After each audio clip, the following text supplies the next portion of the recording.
విజయవాడలో ఘోర అగ్ని ప్రమాదం చోటు చేసుకుంది. పటమటలంకలో ఓ అపార్ట్మెంట్లో పేలుడు జరిగింది. ఎండల తీవ్రతకు ఏపీసీ సత్యానందం ఇంట్లోని ఏసీ కంప్రెషర్ యూనిట్ కు మంటలు అంటుకున్నాయి. అవి పక్కనే ఉన్న గ్యాస్ సిలిండర్ కు వ్యాపించినట్లు చెబుతున్నారు. దీంతో సిలిండర్ ఒక్కసారిగా పేలిపోయింది. ఆ దాటికి ఫ్లాట్ గోడ సైతం బద్దలైపోయింది.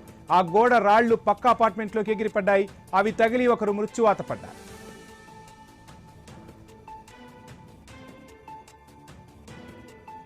ఏ విధంగా ఉందో మనకు స్పష్టంగా కనిపిస్తోంది. మొత్తంగా ఏసీ కంప్రెషర్ పేలడంతో ఒక్కసారిగా ఆ మంటలు గ్యాస్ సిలిండర్ అంటుకున్నాయి. గ్యాస్ సిలిండర్ పేలడంతో పెను ప్రమాదం చోటు చేసుకుంది.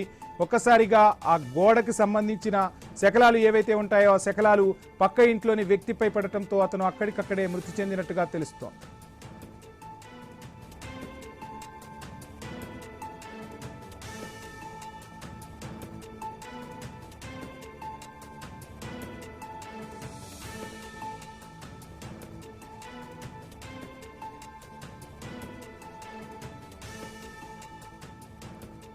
విజయవాడలో ఘోర అగ్ని ప్రమాదం చోటు చేసుకుంది. పటమటలంకలో ఓ అపార్ట్మెంట్లో పేలుడు జరిగింది.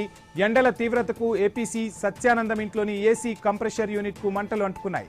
అవి పక్కనే ఉన్న గ్యాస్ సిలిండర్ కు వ్యాపించినట్లు చెప్తున్నారు. దీంతో సిలిండర్ పేలిపోయింది. ఆ దాటికి ఫ్లాట్ గోడ సైతం బద్దలైపోయింది. ఆ గోడ రాళ్లు పక్క అపార్ట్మెంట్లోకి ఎగిరిపడ్డాయి. అవి తగిలి ఒకరు మృతి చెందారు.